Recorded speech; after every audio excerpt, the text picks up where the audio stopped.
નમસ્કાર વિદ્યાર્થી મિત્રો, સ્ટડી પેનલ પર આપ સૌનું હાર્દિક સ્વાગત છે।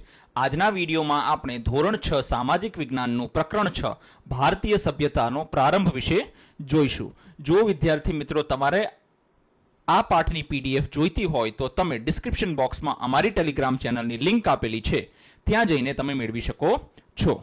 અને પ્રકરણ 5 જોવા માટે અહીંયા એક લિંક દેખાય છે, એના ઉપર ક્લિક કરીને તમે પ્રકરણ 5 અને તેના ઉત્તરો પણ અહીંથી મેળવી શકો છો। ચાલો તો હવે જોઈએ પ્રકરણ 6 ભારતીય સભ્યતાનો પ્રારંભ। ભારતીય સભ્યતાનો પ્રારંભ ભારતની સૌથી પ્રાચીન સભ્યતા જે હડપ્પા, સિંધુ અથવા સિંધુ સભ્યતા તરીકે જાણીતી છે, તે ખરેખર અનેક રીતે અનોખી સભ્યતા હતી। તે દર્શાવે છે કે કેવી રીતે એક યોગ્ય સંતુલિત સમાજ જીવન હોય છે, જ્યાં ધનિક અને ગરીબ વચ્ચે ખૂબ જ મોટો તફાવત ન હતો। ટૂંકમાં હડપ્પાના સામાજિક પરિપ્રેક્ષ્યમાં શોષણ નહીં પરંતુ પરસ્પર સુમેળ દેખાય છે। બી લાલ, જો હવે જો બી લાલ જે છે તે શું કહે છે તો કે ભારતની સૌથી પ્રાચીન સભ્યતા, તો કે સભ્યતા એટલે શું તો કે એવી વસાહત કે જ્યાં બધા વ્યક્તિઓ ખુશ થઈને રહેતા હોય, યોગ્ય આયોજનબદ્ધ ત્યાં રહેતા હોય, એને સભ્યતા કહેવાય છે। એમાંની એક સભ્યતામાં કઈ છે તો કે ભારતની સૌથી પ્રાચીન છે એ હડપ્પા, સિંધુ અથવા તો સિંધુ સરસ્વતી સભ્યતા તરીકે જાણીતી છે। એને ત્રણેય નામે ઓળખવામાં આવે છે। આપણે આગળ જોઈશું કે એને શા માટે હડપ્પા સભ્યતા કહેવામાં આવે છે, શા માટે એને સિંધુ સભ્યતા કહેવામાં આવે છે, અથવા તો સિંધુ સરસ્વતી સભ્યતા શા માટે કહેવામાં આવે છે। તે ખરેખર અનેક રીતે અનોખી સભ્યતા હતી। હવે જુઓ, આપણે આગળ જોઈશું તો તમને આશ્ચર્ય થશે કે આજથી 2500 વર્ષ પહેલા, 3000 વર્ષ પહેલા ખરેખર આ સ્થિતિ હતી એમ, બરાબર। આમ જોવા જઈએ તો સામાન્ય સંવત પૂર્વે 2500માં સિંધુ સભ્યતાના કહેવાય કે આપણને આ બધી વસ્તુઓ મળી આવી હતી। તો ત્યાં જે છે એ સમયનું જીવન તમે જોવા જાઓ ને તો અત્યારની 21મી સદીના જીવન જેવું જ હતું। હા, મોબાઈલ, રીલ્સ અને વોટ્સએપ એ સમયે હતા નહીં, અને એ સમયે જે ધનિક મતલબ પૈસાવાળા વ્યક્તિઓ છે અને ગરીબ, એ બંને વચ્ચે બહુ મોટો તફાવત હતો નહીં, એટલે બધા ખુશ થઈને રહેતા હતા। એ સમયે કોઈ એકબીજાનું શોષણ કરતું હતું નહીં, પરંતુ એકબીજા સાથે મનમેળ કરીને, સુમેળ સાધીને એ લોકો પરસ્પર એકબીજાનો વિકાસ કરતા હતા। હવે જોઈએ મહત્વપૂર્ણ પ્રશ્ન। પહેલું, સભ્યતા એટલે શું તો કે સભ્યતા એટલે માનવ સમાજ વિકાસની એક એવી ઉચ્ચ અવસ્થા કે જ્યાં લોકો ચોક્કસ નિયમો સાથે સુવ્યવસ્થિત રીતે રહે છે, પાકા મકાનો બનાવે છે, ખેતી અને વેપાર કરે છે, અને કળા, ભાષા તથા સંસ્કૃતિનો વિકાસ કરે છે, તેને સભ્યતા કહેવાય છે। જો સભ્યતા એટલે શું ખબર છે તો કે લોકો ચોક્કસ નિયમો, જો જાનવરોની જેમ રહેવામાં કોઈ નિયમો નથી લાગતા વળગતા, પણ તમે મનુષ્ય છો તો આપણે અલગ અલગ બધા નિયમોનું પાલન કરવું પડે છે। એ રીતે એ સમયમાં, મતલબ આજથી કહેવાય કે 2-3 સદી પહેલાની વાત છે, એ સમય 2-3 સદી તો ન કહી શકીએ, બરાબર છે, આમ જોવા જઈએ ને તો હકીકતમાં સહસ્ત્રાબ્દી પહેલાની વાત છે। એ વખતના સમયના લોકો જે છે તે પાકા મકાનોમાં રહેતા હતા, ખેતી કરતા હતા, વેપાર પણ કરતા હતા। એ લોકોને કળાની, મતલબ કહેવાય ચિત્રકળા છે, શિલ્પકલા છે, વાસ્તુકળા છે, આ બધી માહિતી હતી, એમની પોતાની ભાષા હતી। આ બધી વસ્તુઓ જે જગ્યાએ જોવા મળતી હતી, એવો સમાજને શું કહેવાય છે તો કે સભ્યતા કહેવાય છે।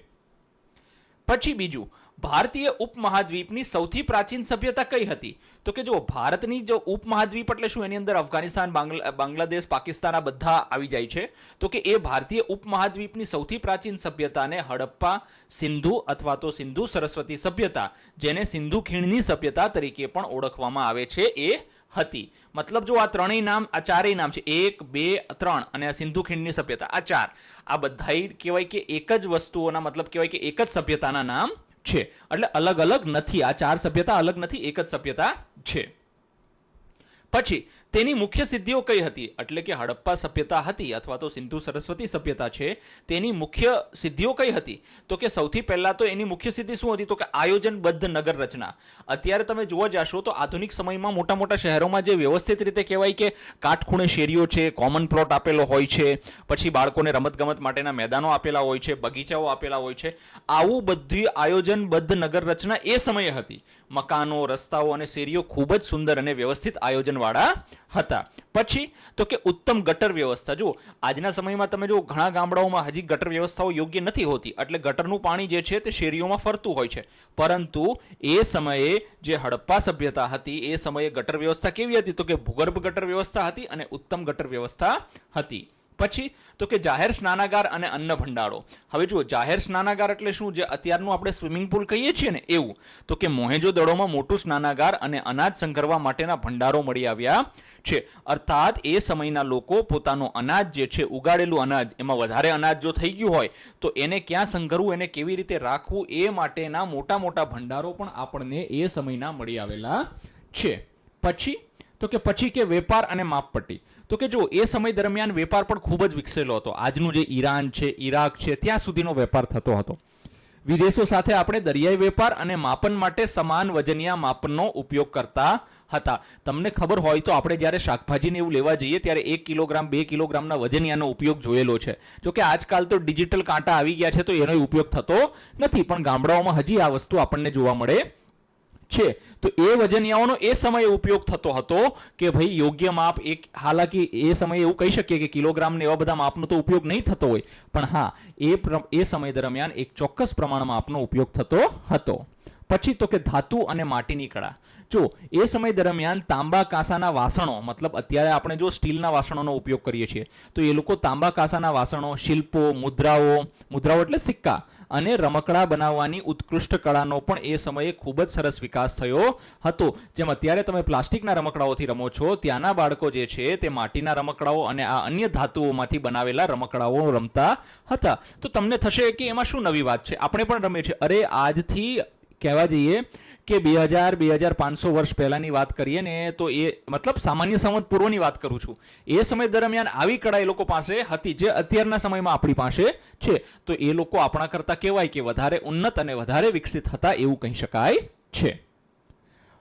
ચિત્ર 6.1 ધોળાવીરા કિલ્લાનું ઉત્તર પ્રવેશદ્વાર. જુઓ, ધોળાવીરા જે છે તે આપણા કચ્છમાં આવેલું છે. આ જુઓ, તેનું ઉત્તરનું પ્રવેશદ્વાર તમને દેખાય છે. હવે જો આ ધોળાવીરા જે છે તે આપણા કચ્છમાં આવેલું છે, પણ આ પણ હડપ્પા સભ્યતાનો એક જ ભાગ છે. એ સમયે એવું કહેવાય છે કે કચ્છમાં રણ હતું નહીં. આ બધા કેવા હતા? તો કે અહીંયા વ્યવસ્થિત રીતે નદીઓ વહેતી હતી અને ખૂબ જ સમૃદ્ધ નગરો હતા. જુઓ, આ પથ્થરો તમે જોઈ શકો છો કે હજારો વર્ષ જૂના છે, હજી પણ એમનેમ અને અડીખમ ઊભા છે.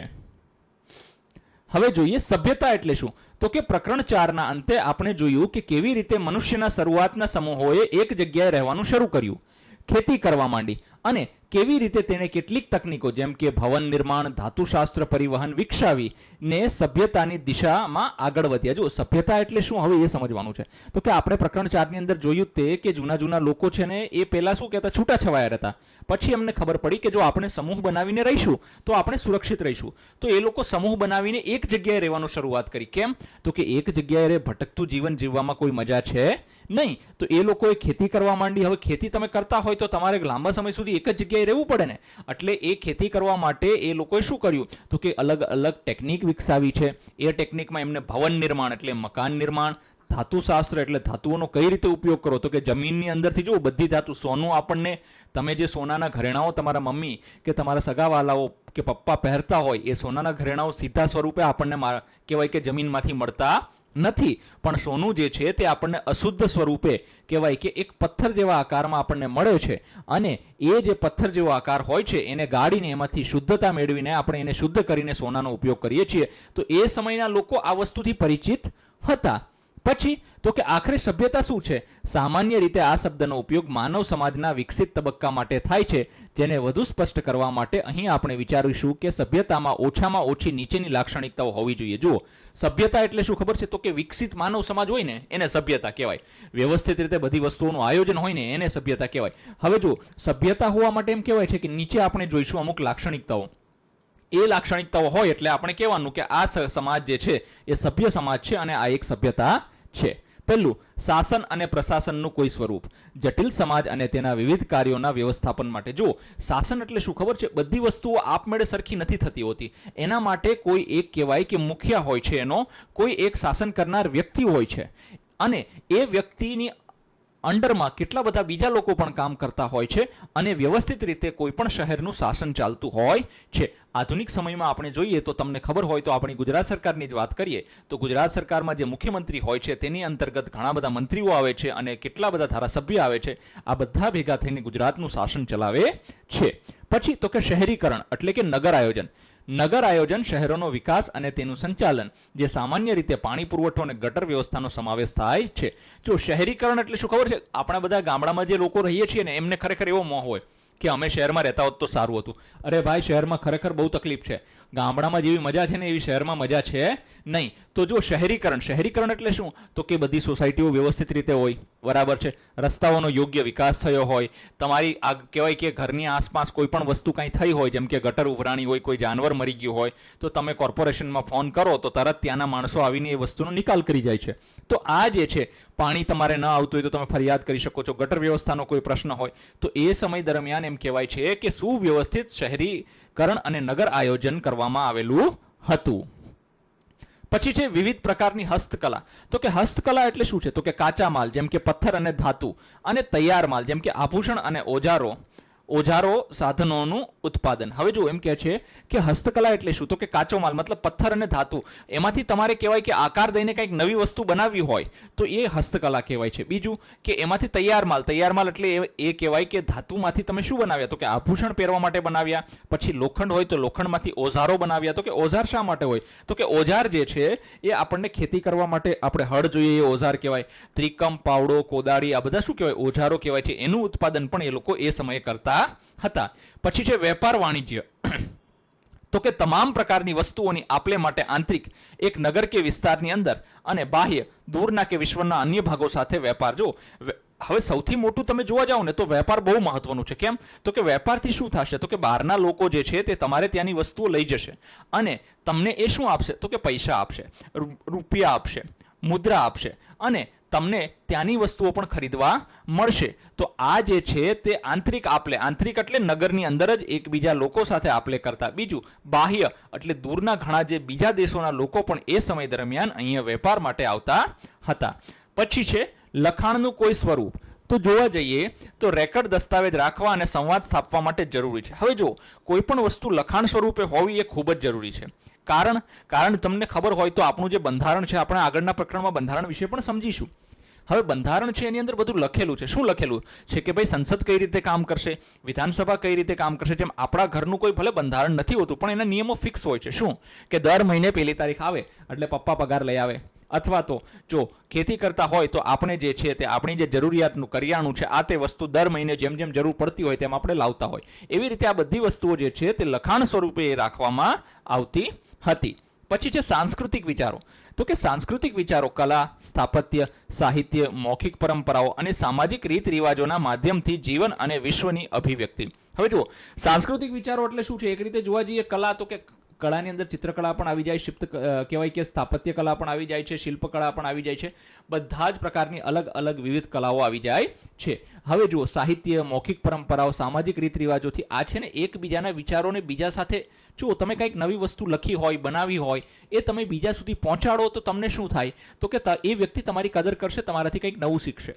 એને બનાવેલી કોઈ વસ્તુ હશે તો એનાથી તમે નવું શીખશો. આ રીતે કહેવાય કે સાંસ્કૃતિક વિચારો એ સમયે અસ્તિત્વમાં હતા. પછી તો કે કૃષિ ઉત્પાદન, જે ફક્ત ગામોને જ નહીં નગરોને પણ ખોરાક પૂરો પાડતો. આજના સમયમાં પણ આ જ સ્થિતિ છે. શું? તો કે ગામડાઓ જે છે કૃષિ ઉત્પાદનો, ગામડાઓ પોતાના માટે તો અનાજ પકવે જ છે પણ એ શહેરને પણ પોતાનો ખોરાક પૂરો પાડે છે. તો એ સમયે આ બધી વ્યવસ્થાઓ હતી. પછી ચાલો વિચારીએ, ઉપર દર્શાવવામાં આવેલી લાક્ષણિકતાઓમાંથી તમે કઈ લાક્ષણિકતાને મૂળભૂત લાક્ષણિકતા માનો છો? અર્થાત એવી લાક્ષણિકતા કે જે અન્ય તમામના વિકાસ માટે અનિવાર્ય હોય. હવે જો ઉપર આપણે કહેવાય કે 6 થી 7 જે છે લાક્ષણિકતાઓ જોઈ, એમાંથી તમને કઈ એવી લાક્ષણિકતા લાગે છે કે જે લાક્ષણિકતા ન હોય તો બીજી કોઈ લાક્ષણિકતાઓનું અસ્તિત્વ રહે નહીં? મતલબ એ લાક્ષણિકતાઓ ફરજિયાતપણે હોવી જરૂરી છે. તો જો મારા મત મુજબ 2 છે. એક તો સઘન કૃષિ ઉત્પાદન, બીજું શાસન પ્રશાસન. શા માટે? શાસન પ્રશાસન મતલબ સુવ્યવસ્થિત. જો કહેવાય કે ખેતી બહુ જ સારી હશે તમારી તો એનાથી વેપાર સારો થશે. બીજું, વેપાર સારો થશે તો એનાથી શાસન જે કરતા હશે એને કરની આવક ખૂબ સરસ થશે. કરની આવક થશે તો એ શું કરશે? તો કે નગરના વિકાસમાં પોતાનું કહેવાય કે યોગ્ય યોગદાન આપી શકશે. તો આ બંને જે છે તે મૂળભૂત છે. બીજું, કૃષિ ક્ષેત્રે અધિશેષ ઉત્પાદન. અધિશેષ એટલે વધારાનું. જ્યારે આપણે ઘઉંની જરૂરિયાત વર્ષે 20 કે 25 મણ હોય છે.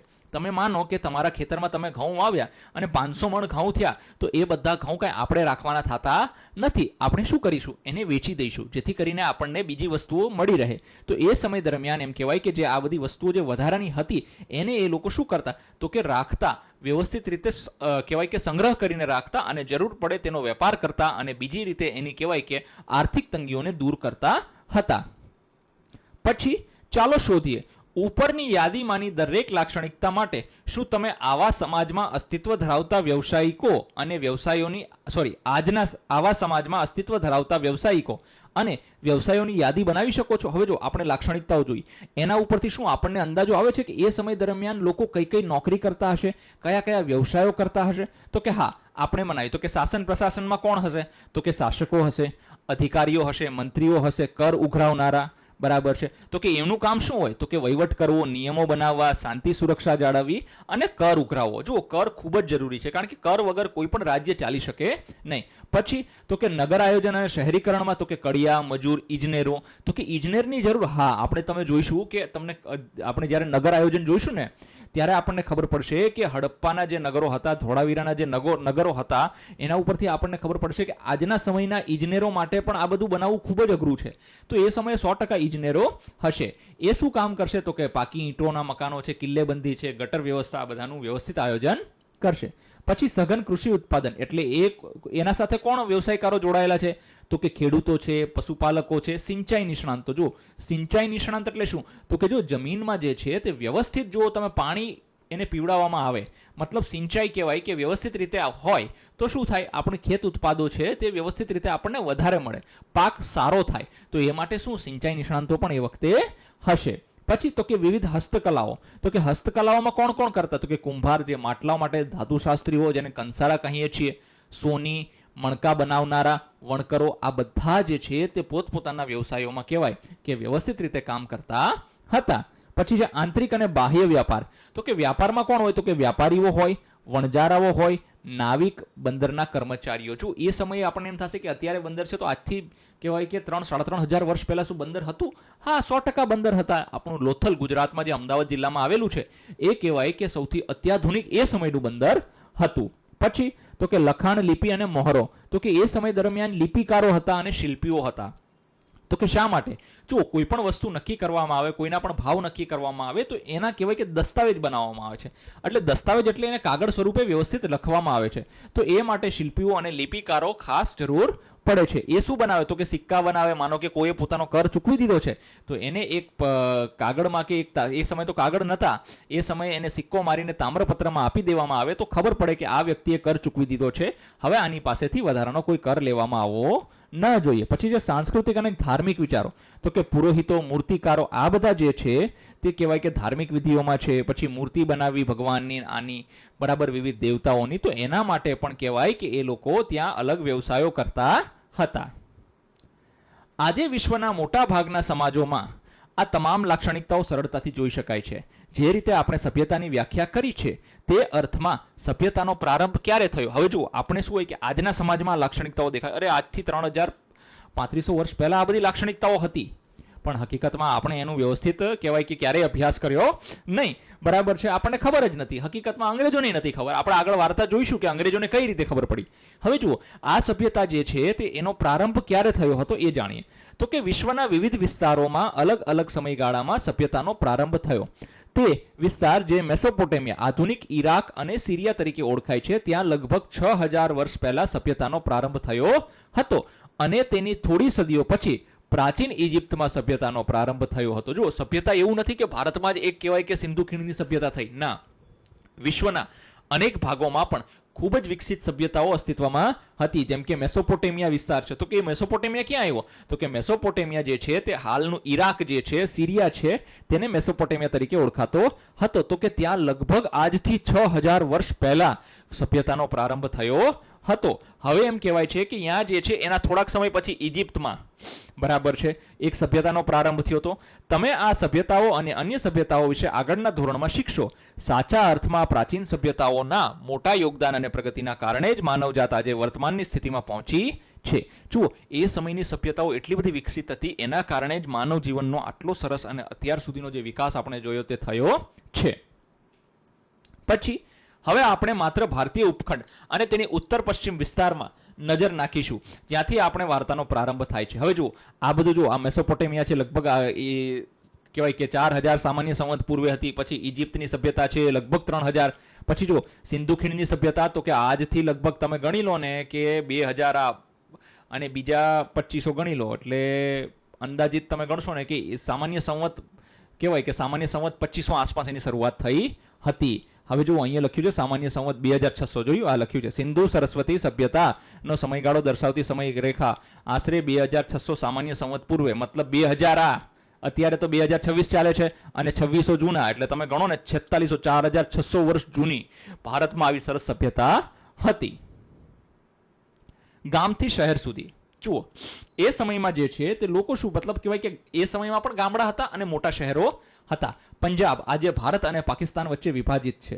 સિંધ હવે પાકિસ્તાનના વિશાળ મેદાનોને સિંધુ નદી અને તેની સહાયક નદીઓ સિંચે છે. જુઓ, પંજાબ જે છે પાકિસ્તાનની અંદર પણ, જેમ આપણા ભારતમાં પંજાબ છે ને, પંજાબ એક રાજ્ય છે, એવી જ રીતે પાકિસ્તાનમાં પણ એક પંજાબ છે. હકીકતમાં એ આખું સળંગ મળીને એક બહુ મોટું પંજાબ બનતું હતું, પણ જ્યારે ભાગલા પડ્યા, ભારત પાકિસ્તાન અલગ થયા, એ સમય દરમિયાન અડધું પંજાબ કહેવાય છે કે પાકિસ્તાનમાં જતું રહ્યું અને વધેલું પંજાબ જે છે તે ભારતમાં રહી ગયું છે. એવી જ રીતે સિંધ જોવા જઈએ તો એ હાલ જે છે તે પાકિસ્તાનમાં છે. તો કે એ જે છે સિંધ એને એટલા માટે કહેવાય છે કે સિંધુ નદી જે છે એના મેદાનો છે અને તેની સહાયક નદીઓ સિંચે છે. મતલબ એને જે એની અંદર બીજી ઘણી બધી નદીઓ મળતી હોય ને એને સહાયક નદી કહેવાય છે.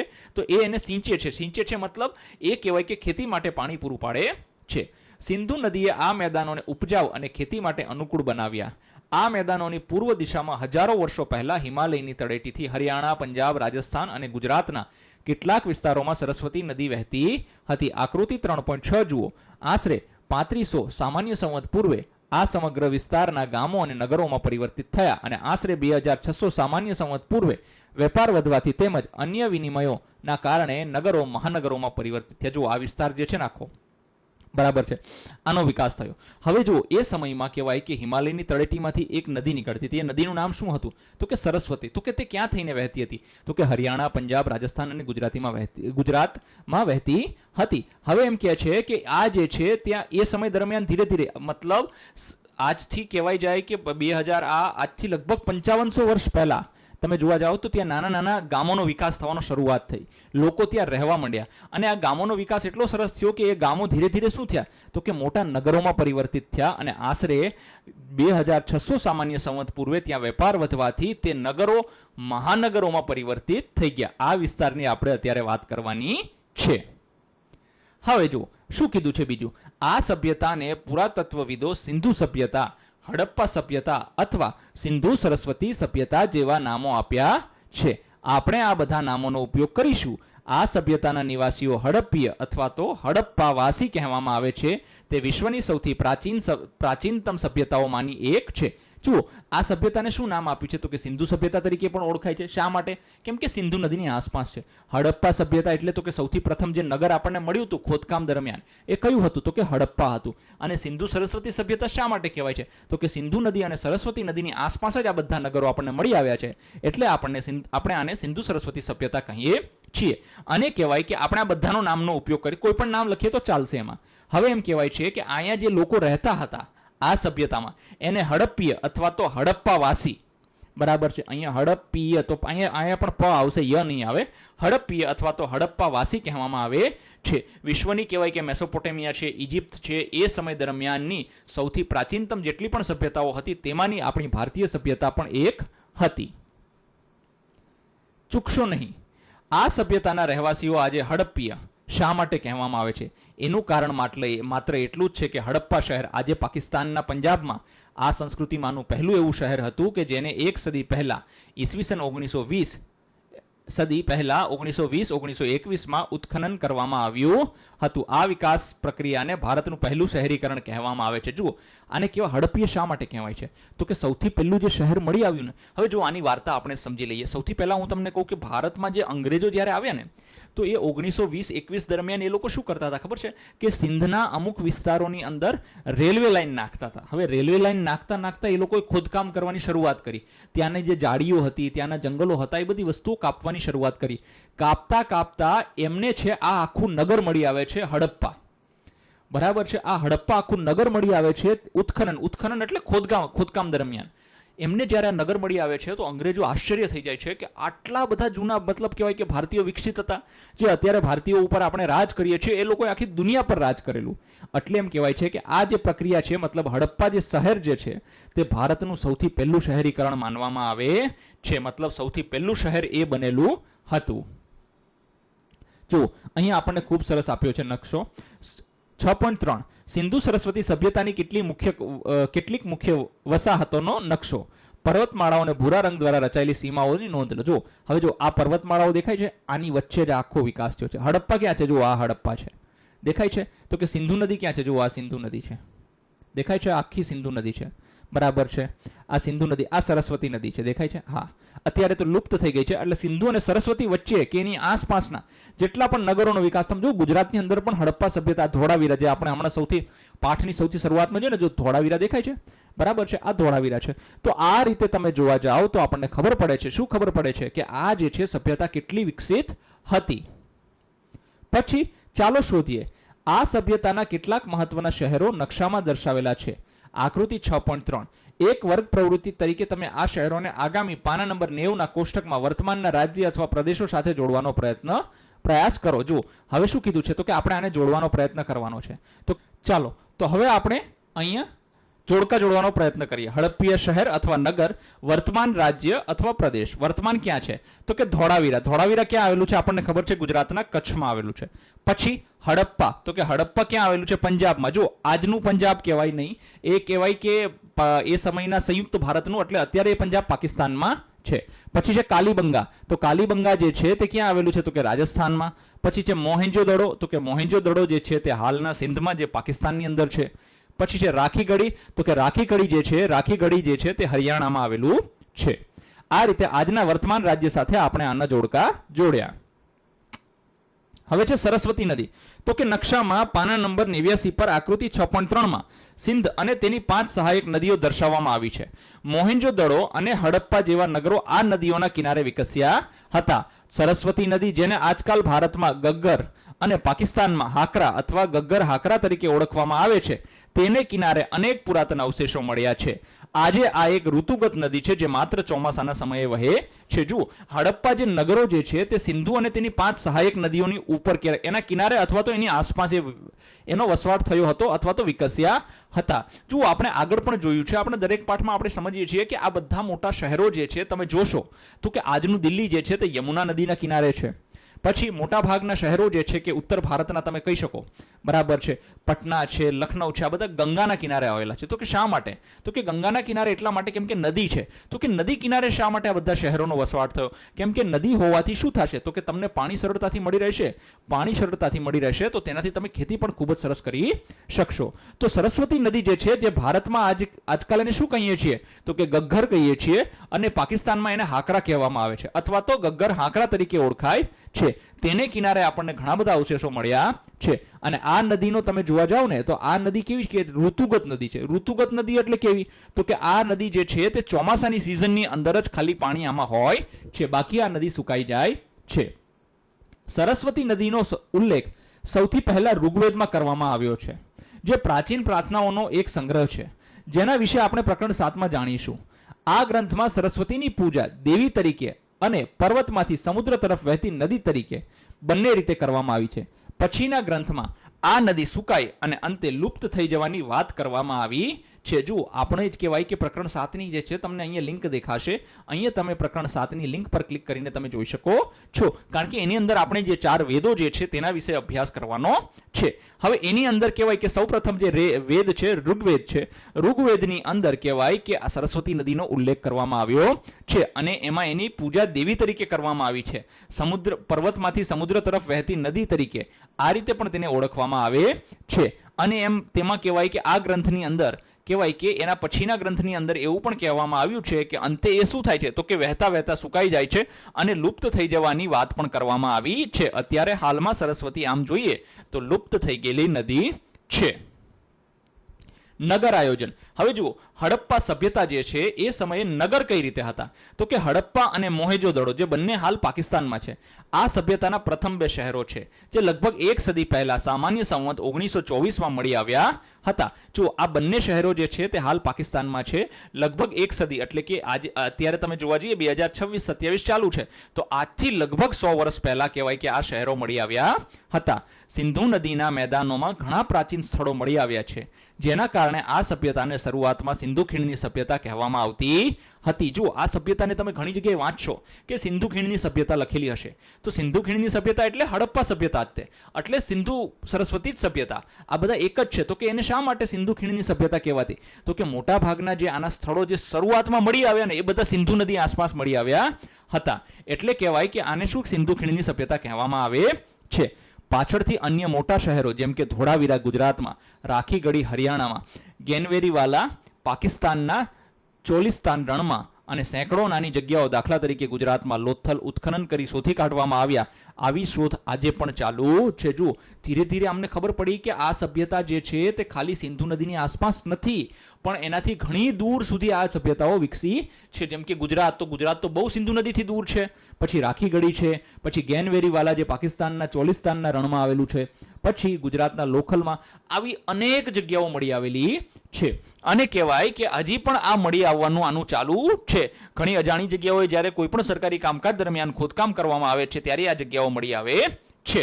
પછી ચાલો વિચારીએ, તમે સિંધુ ખીણ સભ્યતા વિશે સાંભળ્યું હશે અને તમે આ વાત પર ધ્યાન આપ્યું હશે કે આપણે ખીણ શબ્દનો ઉપયોગ નથી કર્યો. જો નકશા પર નજર નાખશો તો તમે જોશો કે હવે ખીણ શબ્દનો ઉપયોગ કરવામાં આવતો નથી, કારણ કે હવે આપણે જાણીએ છીએ કે આ સભ્યતા સિંધુ નદી વિસ્તારથી ઘણી આગળ વિસ્તૃત ક્ષેત્રે વિસ્તરી છે.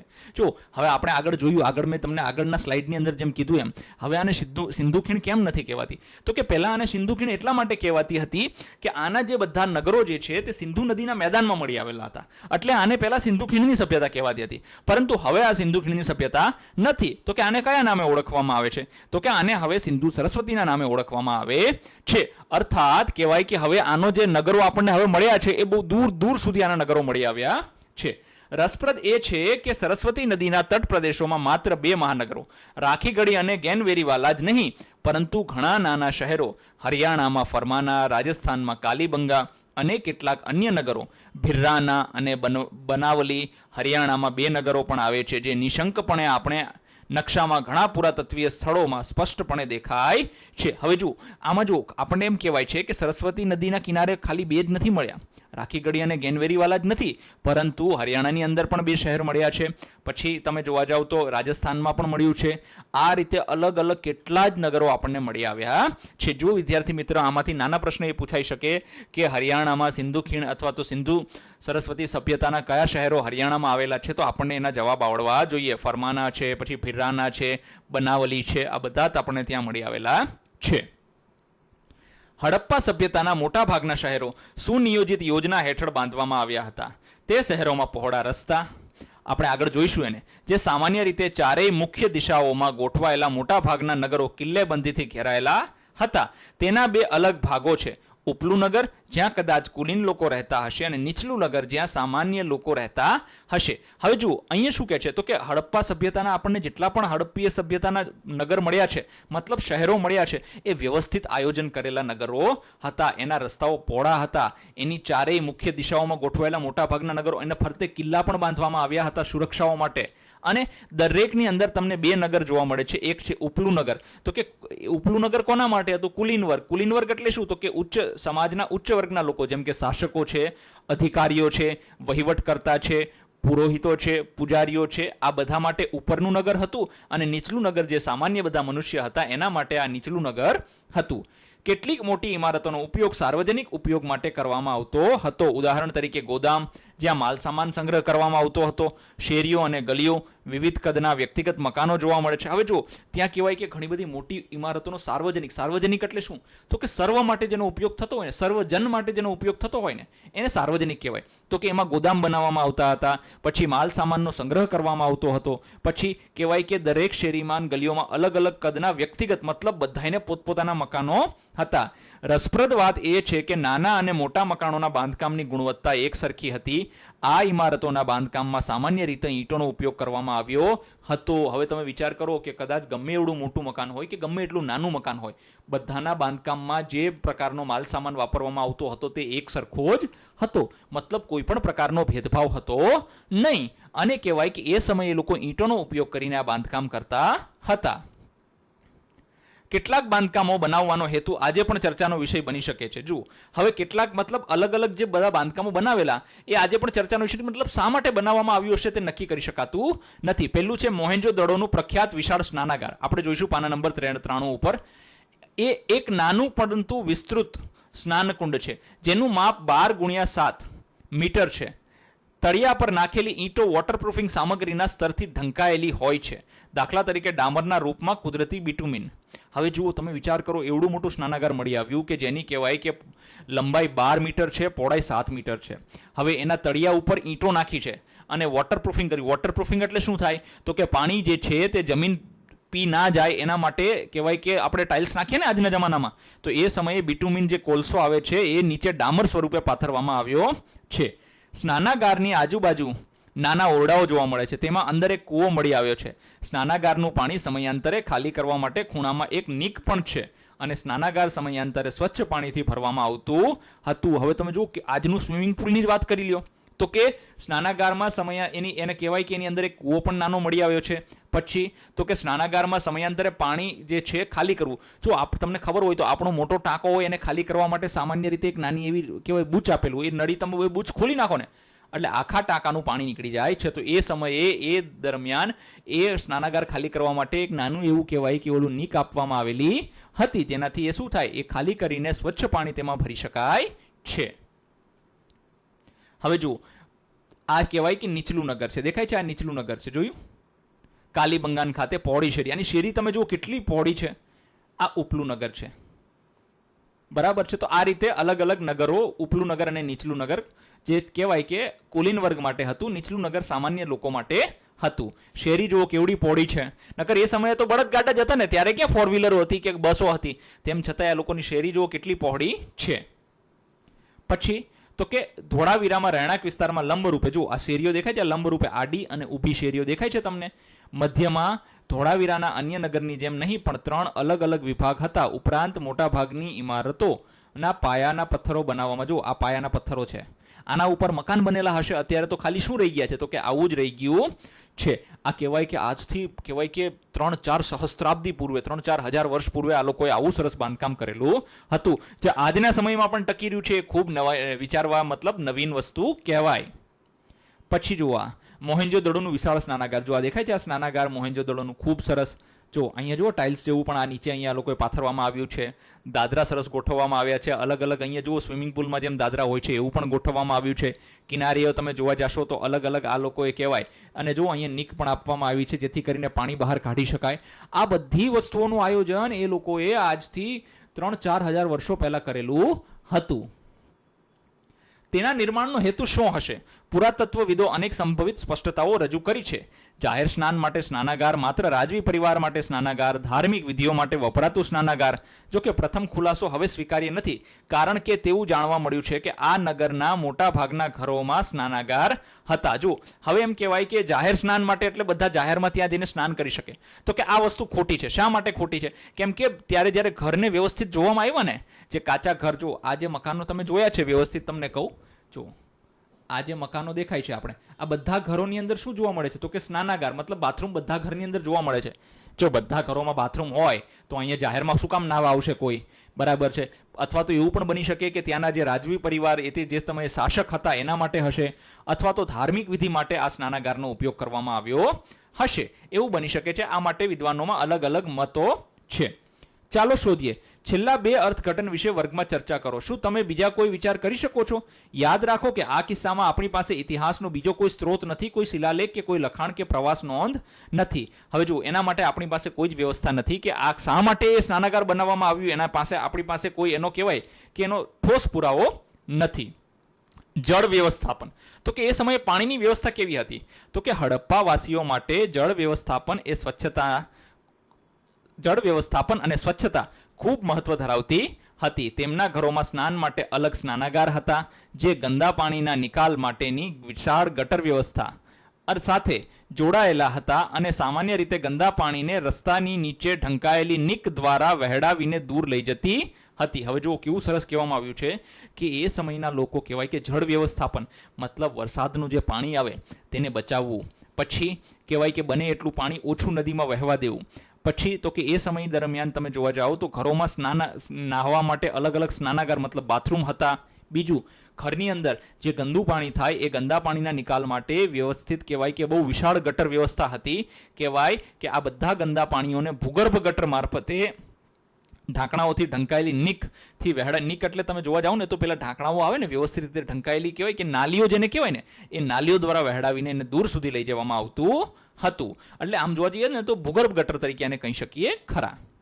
પછી જુઓ આ સરસ મજાનું છે, દેખાય છે તમને? જુઓ આ બધી વસ્તુઓ જુઓ અહીંયાથી આ વહેડાવીને આવી રીતે જો ગટર વ્યવસ્થાઓ છે. શું છે? લોથલ ગુજરાતમાં ગટર વ્યવસ્થા. જુઓ આ ગટર વ્યવસ્થા છે, દેખાય છે તમને? કેવી સરસ રીતે આ બધું મતલબ જે છે આ બધું ઢંકાયેલું રહેતું હતું અને અહીંયાથી વ્યવસ્થિત બધું પાણીઓ જે છે તે વહીને જતું રહેતું હતું. આ બધી વસ્તુઓ એ સમયે ઢંકાયેલી હતી. મોહેન્જો-દડોમાં લોકોએ ઈંટોમાંથી બનાવેલા સેંકડો કૂવાઓમાંથી પાણી મેળવતા હતા, પરંતુ અન્ય દેશોમાં લોકો તળાવો, નજીકના ઝરણાઓ અથવા માનવ નિર્મિત જળાશયોમાંથી પાણી મેળવતા હશે. ધોળાવીરા ગુજરાતના કચ્છમાં ખદીર બેટના સૌથી મોટા જળાશયની લંબાઈ 73 મીટર જેટલી છે. જો મોહેંજો-દડોની અંદર તો આપણને કૂવા મળી આવે છે કે લોકો ઈંટોથી ત્યાં ઘરોમાં જે છે તે કૂવા બનાવેલા હતા, પરંતુ તમે જોવા જાઓ તો અન્ય જે હડપ્પા સંસ્કૃતિ, હડપ્પા સભ્યતાઓની જે આપણને કહેવાય કે શહેરો મળી આવ્યા છે ત્યાં લોકો તળાવ છે, નજીકના ઝરણાઓ છે અથવા તો માનવ નિર્મિત મતલબ માનવ નિર્મિત એટલે માણસોએ બનાવેલા તળાવ છે, એ જળાશય છે, બરાબર છે, એ બધું મળી આવ્યું હતું અને ત્યાંથી પાણી મેળવતા હશે તેવું આપણે કહી શકીએ ખરા. હવે જે ગુજરાતમાં ધોળાવીરા આવેલું છે ત્યાં 73 મીટર લાંબુ એક જળાશય મળી આવ્યું છે. હવે 73 મીટર કહેવાય જો બહુ મોટું જળાશય કહેવાય છે, એ જળાશય આપણને મળી આવ્યું છે. ચાલો શોધીએ. વર્ગની એક પ્રવૃત્તિ તરીકે મેઝરમેન્ટ ટેપનો ઉપયોગ કરીને તમારો વર્ગખંડ, શાળાના પરિસર, રમતના મેદાનની લંબાઈ માપો. આ લંબાઈની તુલનામાં ધોળાવીરાના સૌથી મોટા જળાશયની લંબાઈ માપો, મતલબ તમારા વર્ગખંડની લંબાઈ માપો, તમારી શાળાની લંબાઈને પહોળાઈ માપો અને જુઓ કે એની સરખામણીમાં ધોળાવીરાનું જે સૌથી મોટું જળાશય છે એ ખરેખર કેટલું મોટું હશે એનો અંદાજ લગાવવાનો પ્રયત્ન તમારે જાતે કરવાનો છે. હવે ધોળાવીરા ખાતે પથ્થરો અને ખડકો કાપીને ઓછામાં ઓછા 6 વિશાળ જળાશયો બનાવવામાં આવ્યા છે. ચિત્ર 6.8 જુઓ, 6.8 છે. આમાંના મોટા ભાગના પાણીના કાર્યક્ષમ અને વિતરણ માટે ભૂગર્ભમાં ઢંકાયેલી નિકો સાથે જોડાયેલા હતા. જો આ નિક છે ભૂગર્ભમાં, મતલબ કહેવાય કે અંડરગ્રાઉન્ડ સિસ્ટમ, બરાબર છે. જો ધોળાવીરામાં જમીનમાંથી ખડકો કાપીને, જો આ ખડકો કેવા સરસ કાપેલા છે, આપણને એમ લાગે જાણે મશીનથી કાપ્યા હોય, બરાબર છે. આ 33 મીટર લાંબુ જળાશય આવેલું છે. અહીંયાથી દાદરા ઉતરીને તમે આમાં પાણી ભરી શકો છો. તો આ બધી વ્યવસ્થાઓ જે છે તે આજથી લગભગ કહેવાય કે 3500 વર્ષ પહેલા કરવામાં આવી હતી. ચાલો વિચારીએ. આ પ્રકારના જળાશયના નિર્માણ કાર્ય માટે મોટી સંખ્યામાં કામદારોની જરૂરિયાત વિશે વિચારો. શું તમને લાગે છે કે તેમના આ કાર્યમાં આયોજન માટે કોઈએ ચોક્કસ માર્ગદર્શન આપ્યું હશે? તમે શું વિચારો છો કે તેઓને તેમના મહેનતાણા માટે કેવી રીતે ચૂકવણી કરવામાં આવી હશે? તે સમયે આજની જેવું ચલણ નહોતું. સમયાંતરે જળાશયોની સાફ સફાઈ કરવી પણ જરૂરી હોવાથી તેની જાળવણી માટે કોઈ સ્થાનિક વ્યવસ્થા તંત્ર ઊભું હશે. આ શહેરના શાસક અને શહેરના વહીવટ વિશે આપણે આ શી સમજ આપે છે? હવે જુઓ, આની આપણે ચર્ચા કરીએ તો કે જો સૌથી પહેલા તમે જોશો ને તો આવડું મોટું જળાશય એક બે વ્યક્તિઓથી ના થાય, એના માટે મોટી સંખ્યામાં કામદારો લાગ્યા હશે. બીજું કે એ કામદારો લાગ્યા હશે તો એને કોઈ વ્યક્તિએ માર્ગદર્શન આપ્યું હશે કે આ રીતે કાપવાનું છે, તો એના માટે ઇજનેરોની જરૂર પણ પડી હશે. અને બીજું કે જો કોઈ વ્યક્તિ સવારથી સાંજ સુધી મહેનત મજૂરી કરે છે તો એને મહેનતાણું મતલબ મહેનતના પૈસા પણ આપવા પડશે. હા, એ સમયે આજના સમયની જેમ ચલણી નોટો હતી નહીં, તો મતલબ એકબીજા સાથે શું વસ્તુ એ લોકોને આપી હશે. બીજું કે સમયાંતરે આ જળાશય છે એમાં ગંદકી થાય, કારણ કે ખુલ્લા રહે છે, ગંદકી થાય તો એને સાફ સફાઈ પણ કરવી ખૂબ જ જરૂરી છે. અને એના જાળવણી માટે ત્યાં એક અલગ વ્યવસ્થા કરવામાં આવી હશે કે દર મહિને કે દર 15 દિવસે તમારે આ જળાશયને સાફ કરવાનું છે. આ શહેરના શાસક અને શહેરના વહીવટ, હવે જો આટલું સરસ વ્યવસ્થા ગોઠવાયેલી હોય તો એના શહેરના વહીવટ વિશે પણ આપણે વિચારવું જોઈએ. હડપ્પાના લોકો શું ખાતા હતા? હવે આપણને આશ્ચર્ય થશે કે એ લોકો એ સમયના લોકો શું ખાતા હશે. તો એ કેમ ખબર પડે? તો કે હડપ્પાના લોકોએ નાની અને મોટી નદીઓના કિનારે તેમની ઘણી વસાહતો બનાવી હતી. આ એક સમજદારીપૂર્વકનો નિર્ણય હતો, કારણ કે તેનાથી તેમને પાણી સરળતાથી મળી રહેતું અને ખેતી માટે અનુકૂળ હતું, કેમ કે નદીઓ તેની આસપાસની જમીનને ફળદ્રુપ બનાવે છે. હવે જુઓ, હવે એ સમયના દરમિયાન જે છે લોકો બધા કહેવાય કે નદી કિનારે વસતા હતા. કેમ? તો કે પાણી મળી રહે, અને પાણી મળી રહે તો તમે ખેતી કરી શકો, અને ખેતી કરી શકો તો તમે તમારા ખાવાની જરૂરિયાતોને સરળતાથી પૂરી કરી શકો છો. તો એ લોકો કહેવાય કે નદીની આસપાસની જમીનને ફળદ્રુપ બનાવતી નદીઓની આસપાસ જ રહેતા હતા. હવે પુરાતત્વીય શોધો દર્શાવે છે કે હડપ્પાના લોકો જે છે એ કઠોળ અને વિવિધ શાકભાજી ઉપરાંત કેટલાક અનાજ જેમ કે જવ, ઘઉં, બાજરી અને ક્યારેક ડાંગર જેવા અનાજની ખેતી કરતા હતા. તેઓ યુરેશિયામાં કપાસ ઉગાડનારા પણ પ્રથમ હતા, જેનો તેઓ કાપડ વણાટ કરવા માટે ઉપયોગ કરતા હતા. હવે જુઓ, એ સમય દરમિયાન એ લોકો શું ખેતીમાં કરતા હતા? તો કે અનાજમાં જવ, ઘઉં, બાજરી અને ક્યારેક ડાંગર એટલે ચોખા પણ વાવતા હતા. અને અલગ અલગ પ્રકારની શાકભાજી અને કઠોળ. તો કે કઠોળ એટલે શું થાય? તો કે વટાણા છે, આપણે બધી જે દાળ ખાઈએ છીએ ને, બરાબર છે, એ બધી દાળ એમાં આવી જાય છે. તો એવા જે છે એ લોકો કહેવાય કે ખેતી દરમિયાન ઉગાડતા હતા અને જે વસ્તુ ઉગે તેને ખાતા હતા. હવે જુઓ, આપણે શું કીધું છે? તેઓએ હળ, ચિત્ર 6.9 જેવા ખેતીના સાધનો બનાવ્યા હતા, જેમાંથી કેટલાક આધુનિક સમયમાં પણ ખેડૂતો દ્વારા ઉપયોગમાં લેવામાં આવે છે. જુઓ, આ હળ છે, નાનું એવું હળ છે. આ સાધનો એ લોકોએ બનાવ્યા હતા. તો આ સાધનોનો ઉપયોગ આપણે હમણાં સુધી કરતા હતા. હમણાં કહેવાય કે 20-25 વર્ષથી ટ્રેક્ટરનું ચલણ વધી ગયું છે, એટલે આપણે આ વસ્તુનો ઉપયોગ કરતા નથી, બરાબર છે. નકર બળદ સાથે આપણે હળ બાંધીને આનો જ ઉપયોગ કરતા હતા. આ ક્યાંથી મળી આવ્યું છે? તો કે કહેવાય, તમને કદાચ પ્રશ્ન પૂછી જાય કે હળનું નાનું માટીનું મોડલ ક્યાંથી મળી આવ્યું છે? તો કે હરિયાણાના બનાવલીમાંથી મળી આવ્યું છે. આ સઘન કૃષિ પ્રવૃત્તિ સેંકડો નાના ગ્રામીણ ભાગ અને ગામો દ્વારા હાથ ધરવામાં આવતી હતી. હાલના જેમ ગ્રામીણ વિસ્તારોમાંથી દરરોજ પૂરતી કૃષિ પેદાશો ઉપલબ્ધ હોય તો જ શહેરો ટકી શકે છે. જુઓ, હવે ખાસ આ મુદ્દો ખૂબ મહત્વનો છે. આજના સમયમાં પણ જેટલા પણ મોટા શહેરો છે, અમદાવાદ, વડોદરા, સુરત, રાજકોટ, આ બધા શહેરો નાના નાના ગામડાઓ જે છે તેના દ્વારા જે ખેતી કરવામાં આવે છે, તેની જે કૃષિ પેદાશો છે તેના આધાર પર ટકી રહેલા છે. નકર શહેરો ટકી શકે નહીં. તો આ વસ્તુ એ સમય દરમિયાન પણ થતી હતી. હડપ્પાના લોકો માંસના ઉપયોગ માટે ઘણા પ્રાણીઓને પાળતા હતા અને માછલીઓ માટે નદીઓ અને સમુદ્ર પર આધાર રાખતા હતા. ઉત્ખનન દરમિયાન મળી આવેલા મોટી સંખ્યામાં પ્રાણીઓના હાડકાં અને માછલીના અવશેષો આનો પુરાવો છે. એવું કહેવાય છે એ ત્યારના લોકો જે છે તે માંસ ખાવા માટે, મતલબ માંસમાં શેનો ઉપયોગ કરતા? તો કે અલગ અલગ પ્રાણીઓ પાળતા હતા. પછી માછલીઓ પણ તે લોકો કહેવાય કે ખાતા હશે. તો કે ક્યાંથી મેળવતા હશે? તો કે નદી અને સમુદ્ર પર આધાર રાખતા હતા. તો કે આવું શા માટે કહી શકાય? તો કે ઉત્ખનન એટલે ખોદકામ દરમિયાન આપણને અલગ અલગ મોટી સંખ્યાઓમાં પ્રાણીઓના હાડકાં, માછલીના અવશેષો મળી આવ્યા છે. આ એનો પુરાવો છે. એના ઉપરથી આપણે એવો અંદાજો લગાવી શકીએ છીએ કે એ સમયના લોકો પણ આ બધી વસ્તુઓ ખાતા હશે. હડપ્પાના લોકોના રાંધવાના વાસણો શું હતું? વાસણોમાં શું હતું? હવે જુઓ, આટલું બધું ઉગતું હશે, આટલી બધી વસ્તુઓ થતી હશે, તો રાંધતા કઈ રીતે હશે?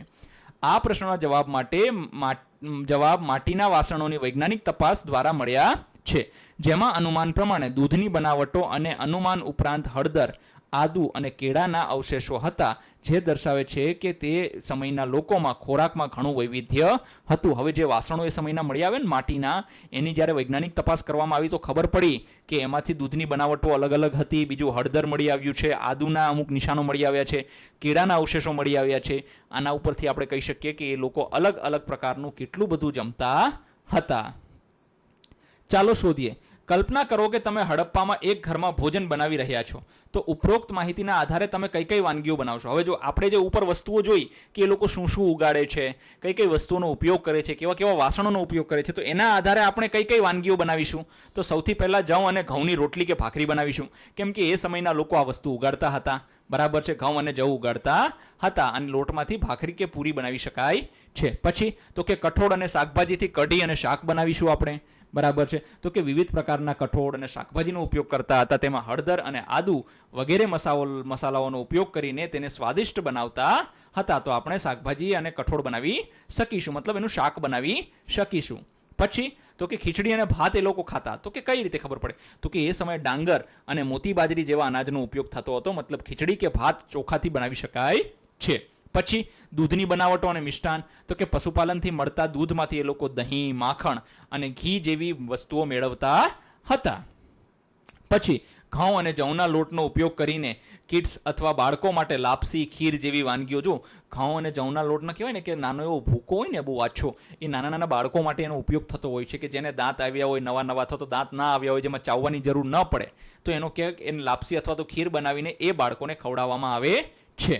પછી ફળ, ફળાદી અને અન્ય ખોરાક, તો કે એ સમયના લોકો કેળા જેવા તાજા ફળો પણ એમને પીરસવામાં આવતા હતા, કારણ કે આ બધી વસ્તુઓના કહેવાય કે આપણને અવશેષો મળી આવ્યા છે. માછલી અને માંસાહારી ખોરાક રાંધીને પણ એ લોકો વાનગી તૈયાર કરતા હતા અને એને પણ કરી શકાય ખરી. પછી સક્રિય વેપાર, તો કે વેપાર સક્રિય હતો. વેપાર તો જો બધી જગ્યા હોય, ઘણી જગ્યાએ વેપારી બિચારો દુકાનમાં એકલો બેઠો હોય, કોઈ ગ્રાહક ના આવે તો એકલો હેરાન થઈ જાય. પણ એ સમય દરમિયાનનો જે વેપાર હતો તે કેવો વેપાર હતો? તો કે એ સક્રિય વેપાર હતો.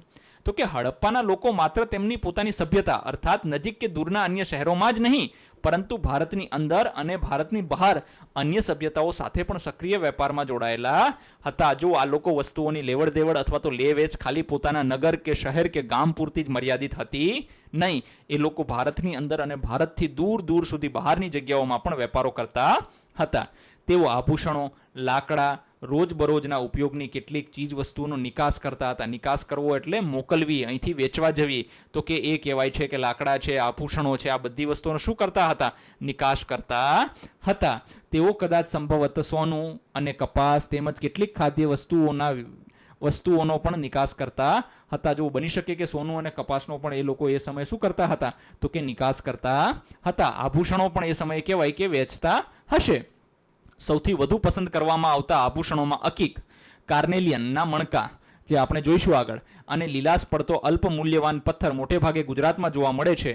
હડપ્પાના કારીગરો તેને વીંધવા માટે ખાસ પ્રકારની તકનીક વિકસાવી હતી, જેનાથી એ પથ્થરમાં જેમ એક તાર પસાર થઈ શકે અને તેમાંથી વિવિધ રીતે સજાવી શકાય. તેઓ શંખમાંથી ખૂબ સુંદર બંગડીઓ પણ બનાવી હતી. જોકે શંખ કઠણ હોવાથી તેમાંથી બંગડીઓ બનાવવા માટે વિશેષ તકનીકની જરૂર પડે છે. જો અલગ અલગ પ્રકારના ઘણા બધા આભૂષણો આપણને આવશે, એ પણ આપણે જોઈશું. નિકાસ કરેલા માલ સામાનના બદલામાં હડપ્પિયનો શું આયાત કર્યું હશે તે એટલું સ્પષ્ટ નથી. તેમાં સંભવતઃ તાંબાનો સમાવેશ થયો હશે, કારણ કે આ ધાતુ ઘેર એટલી સામાન્ય ન હતી. જો હવે એમ કહેવાય છે કે તમે અહીંથી જ્યારે કોઈ સામાન બીજાને આપો છો, એના માટે તમે બદલામાં કંઈક એની પાસેથી લેતા હશો, તો શું લેતા હતા? તો એવું માનવામાં આવે છે, એમ જો એવું સ્પષ્ટ નથી, મતલબ એવું કહેવાય કે એવું ચોક્કસપણે નથી કહી શકાતું કે આ જ વસ્તુઓ લેતા હતા, પરંતુ તાંબાનો સમાવેશ એમાં કહી શકાય કે થાય છે. અને એ કહેવાય કે કારણ કે બધા ઘરે તાંબુ જોવા મળતું હતું નહીં, તો આપણે કહી શકીએ કે જે વસ્તુ ઓછી હતી એ વસ્તુઓ એ લોકો લેતા હશે. હવે જુઓ, ચૂકશો નહીં, હડપ્પાના લોકોએ તાંબુ, જે એક નરમ ધાતુ છે, તેનું કામ કરવામાં નિપુણતા મેળવી હતી. જો તાંબામાં કલાઈ, ટીન ઉમેરવામાં આવે તો તેનાથી કાંસુ બને છે, જે તાંબા કરતાં વધુ સખત હોય છે. હડપ્પાના લોકો કાંસાનો ઉપયોગ ઓજારો, વાસણ અને થાળી બનાવવામાં કરતા હતા. આપણે આગળ જોઈશું. હવે જુઓ, જે આ લોકો જે છે, તાંબુ જે છે કેવી ધાતુ છે? નરમ ધાતુ છે, મતલબ સરળતાથી વાળી શકાય. અને એની અંદર એ લોકો શું કરતા? તો કે તાંબામાં ટીન ઉમેરતા. હવે એને ટીન ઉમેરવામાં આવે, કલાઈ ઉમેરવામાં આવે તો એ શું બની જાય? તો કે કાંસુ પણ એક ધાતુ છે. બરાબર છે, તમે કદાચ જોયું હોય તો કાંસ્ય પદક, જો એક તો આવે, કેવું આવે? તો કે ગોલ્ડ મેડલ આવે, પછી આવે છે સિલ્વર મેડલ આવે છે, મતલબ રજત પદક કહેવાય છે. પછી આવે છે કયું આવે છે? તો કે પછી અંતે કાંસ્ય પદક આવે છે. તો કાંસ્ય પદક એ કાંસા ધાતુનું બનેલું હોય છે. અને કાંસુ જે છે એ તાંબા કરતાં શું હતું? તો કે સખત અને મજબૂત હતી. એટલે એનો ઉપયોગ શેના માટે કરતા? ઓજારો માટે કરતા, વાસણ અને થાળી બનાવવા માટે કરતા હતા. આપણે એના અમુક નમૂનાઓ જોઈશું. જો તમે એ જોઈ શકો છો કે હાલના ઈરાનમાં ઉત્ખનનમાં આ અકીકની જો આ મણકાઓની જો આ માળા સરસ મજાની મળી આવેલી છે. પછી જો આ અલગ અલગ વસ્તુઓ જે છે તે આપણને એ સમય દરમિયાન અકીકનું કહેવાય કે મળી આવેલું છે. આ બધી વસ્તુઓ માટે તે અલગ અલગ આનો ઉપયોગ કરતા હશે. પછી જો ઓમાનના દરિયા કિનારેથી મળી આવેલો હડપ્પીય હાથી દાંતનો કાંસકો. જો આ કાંસકો છે, આજના જમાનામાં આપણે જેને દાંતીઓ કહીએ છીએ ને, બરાબર છે, એ દાંતીઓ એ વખતે આપણને કહેવાય કે એ લોકો હાથી દાંતનો આવી રીતે કાંસકો બનાવતા અને પોતાનું માથું ઓળવતા હતા. હડપ્પાના લોકો વેપાર કરવા માટે જમીન માર્ગે અને નદીઓનો ઉપયોગ કરતા હતા, જ્યારે વધુ દૂરના સ્થળો માટે સમુદ્રનો ઉપયોગ કરતા.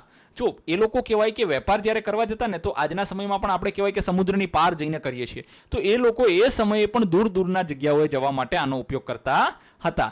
ભારતમાં આ પ્રથમ સઘન દરિયાઈ પ્રવૃત્તિ હતી. ખરેખર ગુજરાત અને સિંધના દરિયાકાંઠાના પ્રદેશોમાં કેટલીક હડપ્પીય વસાહતો આવેલી છે.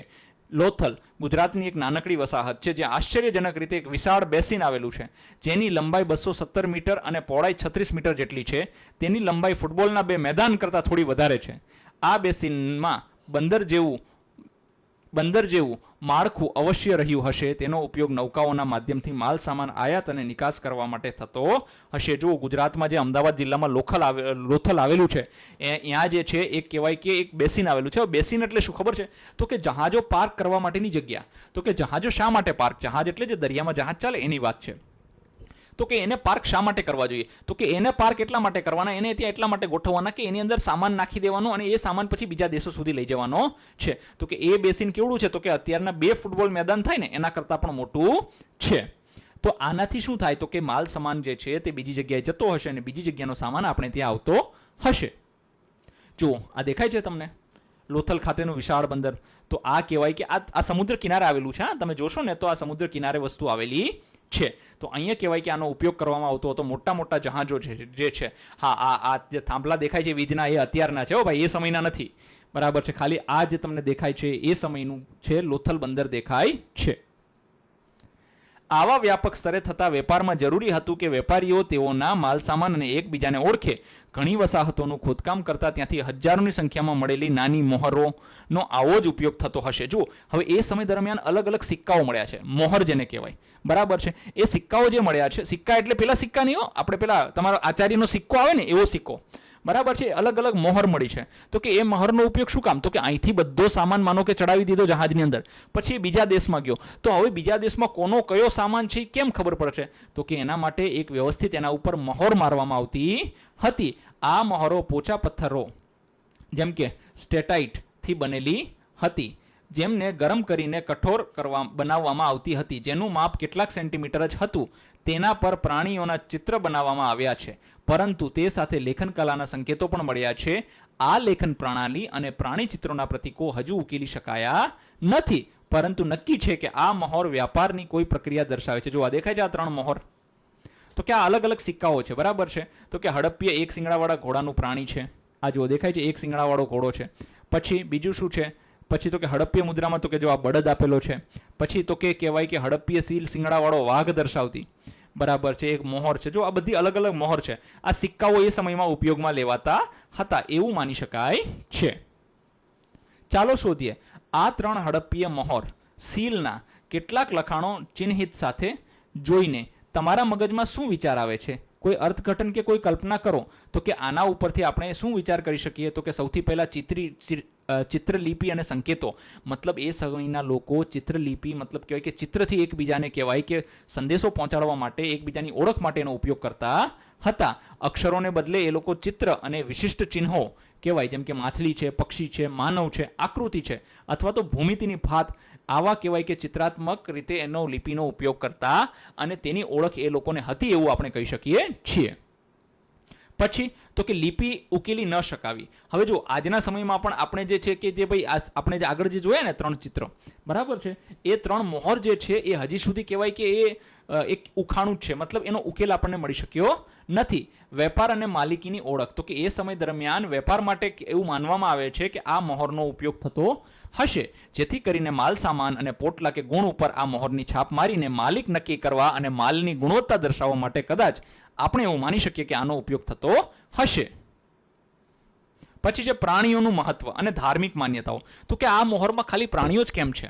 તો કે એ માટે એમ કહેવાય કે એક શૃંગી છે, એક શૃંગી ઘોડો આપણે જોયો, આખલો છે, વાઘ, હાથી અથવા તો પશુપતિ જેવા પ્રાણીઓ અને આકૃતિઓ કોતરેલી જોવા મળે છે. આના પરથી એવી કલ્પના કરી શકાય કે એ લોકો પ્રકૃતિ અને પ્રાણીઓનું સન્માન કરતા હશે. જો જાનવરોના પ્રતીક એ લોકોએ બનાવ્યા છે તો એના ઉપરથી આપણે એટલું તો સમજી શકીએ કે એ લોકો પ્રાણીઓનું શું કરતા હશે? તો કે સન્માન કરતા હશે. અને આ કેવો છે? તો કે એક ધાર્મિક સંકેત કહી શકાય છે. બીજું, અદ્ભુત કલા અથવા તો કૌશલ્ય. તો કે એ લોકો પોચા પથ્થર એટલે સ્ટેટાઇટનો ઉપયોગ કહેવાય કે ખૂબ જ બારીકાઈથી ચિહ્નો અને પ્રાણીઓને કોતરવા. હવે જો નાના એવા પથ્થરની અંદર આટલી સરસ કોતરણી આજથી લગભગ 3000 થી 3500 વર્ષ પહેલા કરવી તો એ કહેવાય કે ઉચ્ચ ધાતુશાસ્ત્ર અને કલા કૌશલ્યનો પુરાવો કહેવાય. મતલબ ત્યાંના લોકો કહેવાય કે ધાતુઓને તોડવામાં, મરોડવામાં અને આવી રીતે અલગ અલગ ડિઝાઇનો બનાવવામાં ખૂબ જ માહિર હશે તેવું આપણે કહી શકીએ છીએ. પછી પ્રાચીન લોકોનું જીવન. પુરાતત્વવિદોએ હડપ્પાના લોકો દ્વારા બનાવવામાં આવેલી અને ઉપયોગમાં લેવાતી વસ્તુઓ શોધી કાઢી છે. જો હવે એ લોકો કઈ રીતે જીવન જીવ્યું? તો કે આ સૌથી પહેલું છે તો કે કાંસાનો અરીસો. જો આ અરીસો છે તો તમને એમ થાય કે સાહેબ આમાં તો ફોટો દેખાતો નથી. અરે ભાઈ, આ ધાતુ એ સમયે ચળકાટવાળી હશે, ચમકતી હશે. તમે જો તમારો સ્ટીલની થાળી તમે જોશો ને તો થાળીમાં તમને તમારો ફોટો દેખાશે. તો એ સમય દરમિયાન કાંસાનો ઉપયોગ કરીને આવી રીતે અરીસો બનાવવામાં આવતો હતો.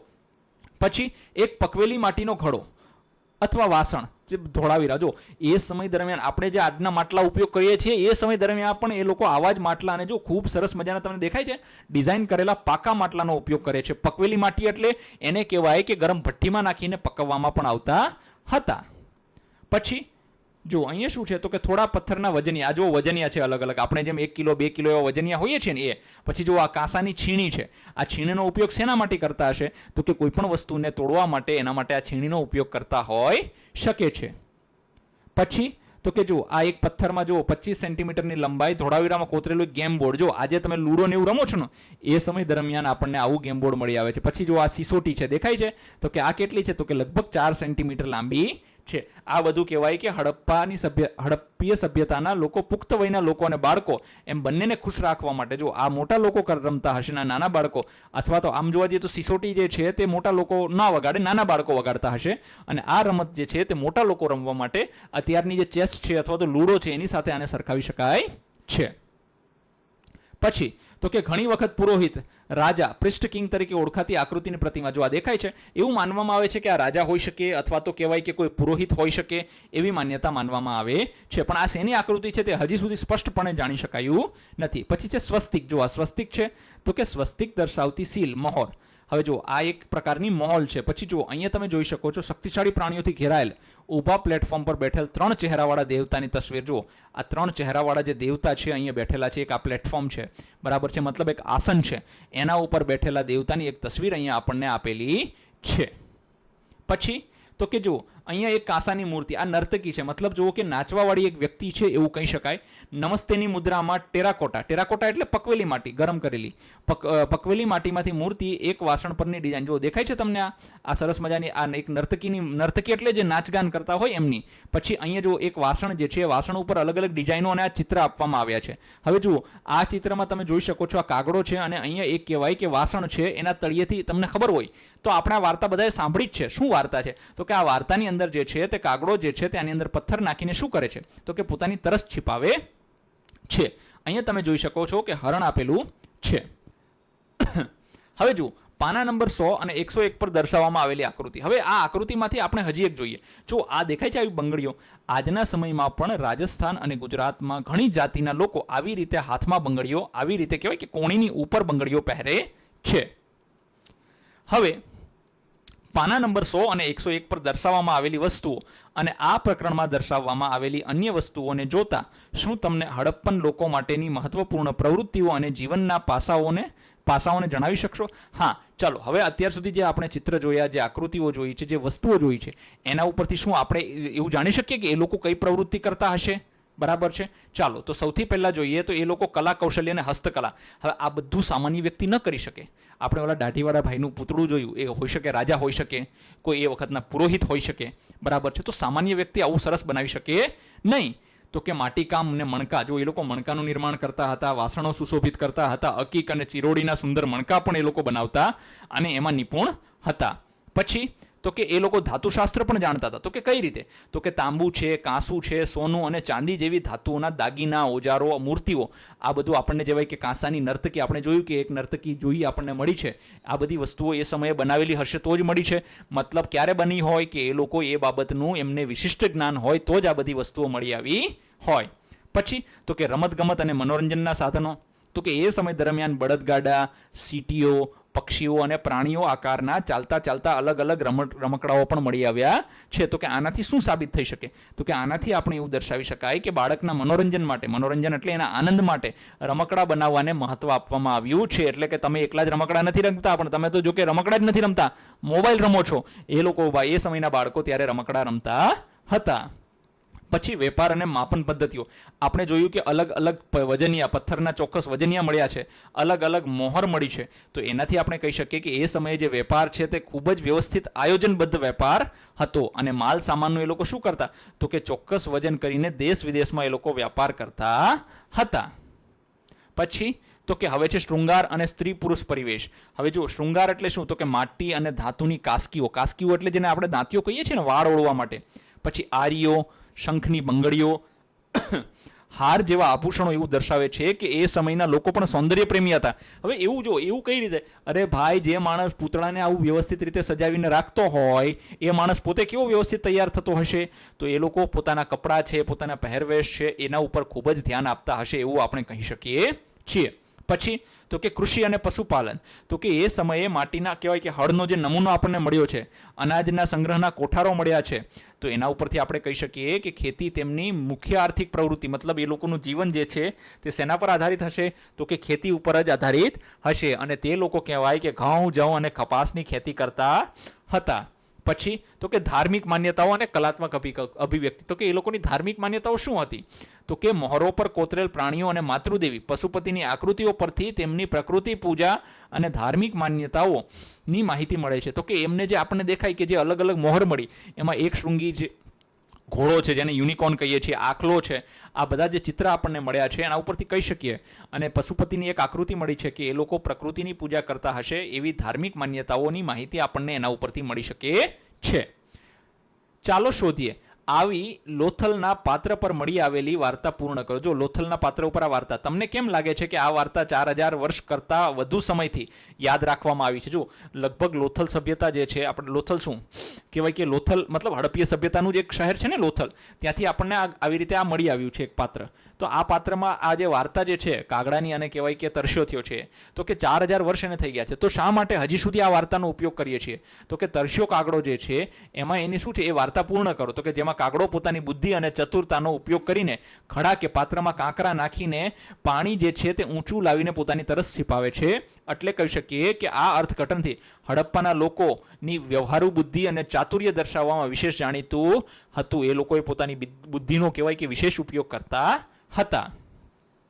આ વાર્તા દર્શાવે છે કે 4000 વર્ષ પહેલા પણ ભારતીય ઉપમહાદ્વીપમાં વાર્તા કથન અને નૈતિક બોધકથાઓની મૌખિક પરંપરા અસ્તિત્વ ધરાવતી હતી, જે આજે પણ આપણા જો આ 4000 વર્ષથી શું કામ આપણે યાદ કરીએ? તો કે એ સમયના લોકો પણ પોતાના બાળકોને કંઈક બોધ દેવા માટે, કંઈક નવું શીખવવા માટે, કંઈક મૂલ્ય શીખવવા માટે આવી બધી વાર્તાઓ કરતા હતા. તો આજના સમયમાં પણ આપણે એ જ વસ્તુઓનો ઉપયોગ કરીએ છીએ અને કહેવાય કે એવી જ રીતે આપણે કહેવાય કે મૂલ્ય શિક્ષણ અને બોધકથાઓ મૌખિક રીતે આપણે આપણા બાળકોને આપીએ છીએ. પછી નર્તકીની નાની મૂર્તિ વિચાર કરો. આ મૂર્તિના અવલોકન દ્વારા શું સમજ્યા છો? તેના આખા હાથને ઢાંકતી બંગડીઓ પર ધ્યાન આપો, જે હજુ પણ ગુજરાત અને રાજસ્થાનના પ્રદેશોમાં મહિલાઓ પહેરે છે. આ પ્રકરણમાં બીજે ક્યાંય આ રીતે બંગડીઓ પહેરવાનો ઉલ્લેખ કરાયો છે? આના પરથી તમે શું તારણ કાઢવું જોઈએ? જુઓ તો સૌથી પહેલાં નર્તકીની મૂર્તિનું અવલોકન તો કે મોહેંજો-દડોમાંથી આપણને મળી છે. શું? કાંસાની નર્તકીની મળી છે.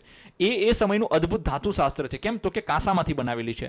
અને એ શું છે? તો કે એ સમયના લોકો નૃત્ય કરતી દેખાય છે આપણને અને મનોરંજનના પાસા તરીકે દેખાડે છે. પછી એનાથી તારણ શું નીકળે? તો કે આની કહેવાય કે 4000 વર્ષ પહેલાં પણ હડપ્પાના લોકો આખી બંગડીઓ હાથમાં પહેરતા હતા. મતલબ આપણે માની શકીએ કોણીથી ઉપર તો આપણને બંગડીઓ દેખાય જ છે.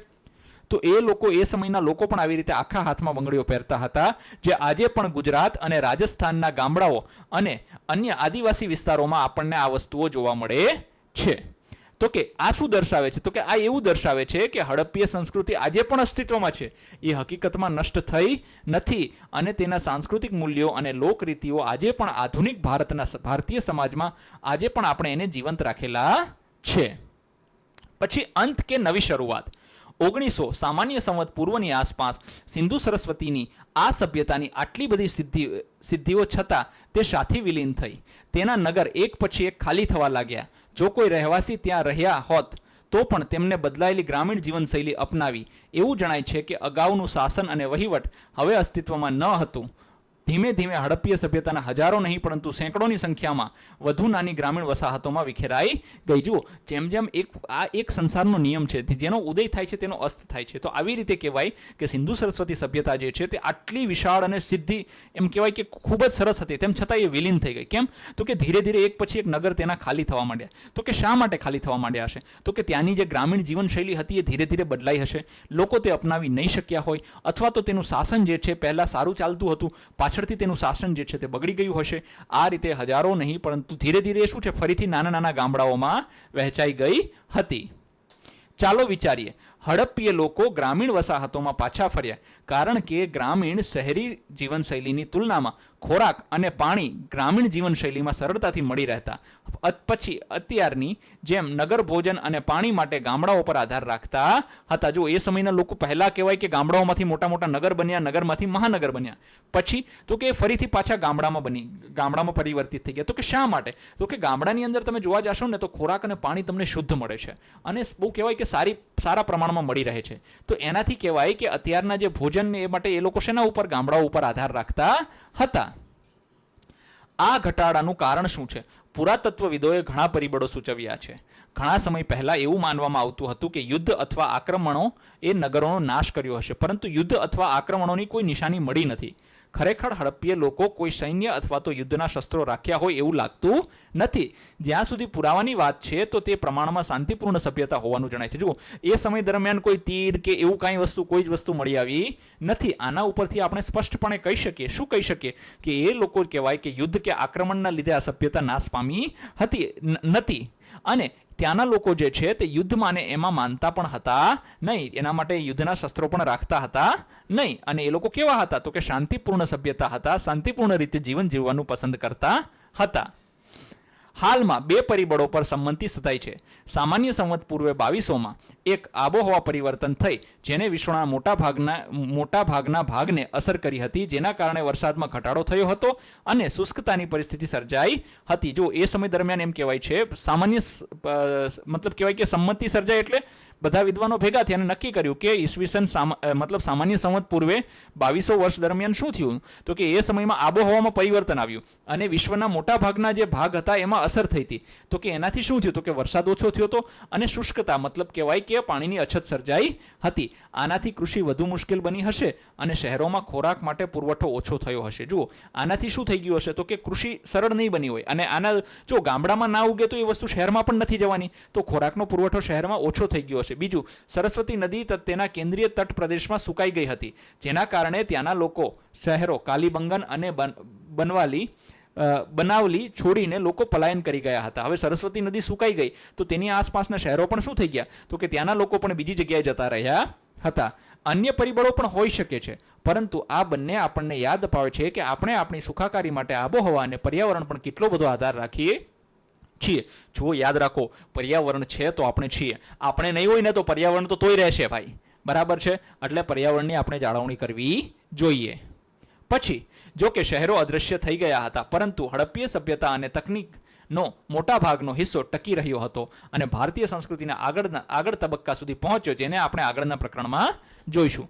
આપણે આગળ વધીએ તે પહેલાં હવે જુઓ, અહીંયા આપણને આખા પાઠનો સાર આપ્યો છે. જોઈએ, હડપ્પીય કે સિંધુ સરસ્વતી સભ્યતા વિશ્વની સૌથી જૂની સભ્યતાઓમાંની એક છે. તેના રહેવાસીઓ એવા કાર્યક્ષમ જળ વ્યવસ્થાપન, વિવિધ હસ્તકલાઓ અને ઝડપી વેપાર માટે સુનિયોજિત નગરોની રચના કરી હતી.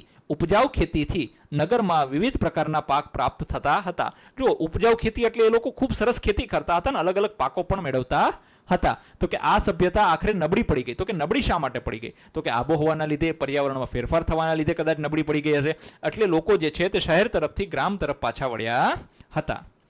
જો વિદ્યાર્થી મિત્રો તમારે આની PDF જોઈતી હોય તો ડિસ્ક્રિપ્શન બોક્સમાં તમને અમારી ટેલિગ્રામ ચેનલની લિંક આપેલી છે, ત્યાં જઈને તમે આની PDF મેળવી શકો છો. ધન્યવાદ.